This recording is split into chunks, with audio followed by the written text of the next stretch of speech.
মামতো ভাইয়ের জন্মদিন উপলক্ষে জন্মদিনে কেক কেনার জন্য চলে গেলাম সুপার শপে। এরপর চয়েস মতো একটা কেক কিনে নিলাম। শুভ জন্মদিন, আর শুভ জন্মদিন উপলক্ষে কেকের উপরে নাম আর্ট করে নিলাম। আজকের এই জন্মদিনটা ছিল 11তম জন্মদিন। এরপর কিছুক্ষণের মধ্যেই নামটা আর্ট করানো হয়। এরপর দোকান থেকে ওরা কেকটাকে পার্সেল করে দিল। আরও নিয়ে নিলাম কেক কাটার জন্য তারাবাজি, সৌন্দর্য বাড়ানোর জন্য নিলাম বেলুন।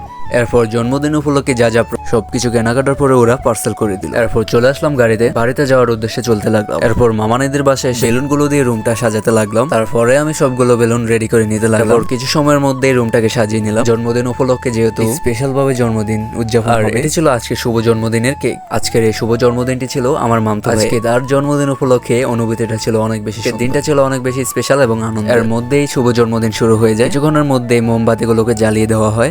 আর এই সময়টা ছিল খুব বেশি পারফরম্যান্স আর অনেক বেশি আনন্দময়। তো আস্তে আস্তে করে সবগুলো মোম জ্বালিয়ে নেওয়ার পরে কেক কাটার আগে প্রথমে জ্বালিয়ে দেওয়া হয় অসম্ভব সুন্দর এই তারাবাজিটি। এরপর তারাবাজি জ্বালানো শেষে শুভ জন্মদিনের প্রধান কাজটা করা হয়। সুন্দরভাবে কেকটিকে কেটে সবাই মিলেমিশে শুভ জন্মদিন উপভোগ করলাম। আজকের জন্মদিনটা ছিল ওর কাছে অনেক বেশি এবং অনেক বেশি আনন্দময় ছিল। Thanks for watching my daily ভিনি ব্লগ।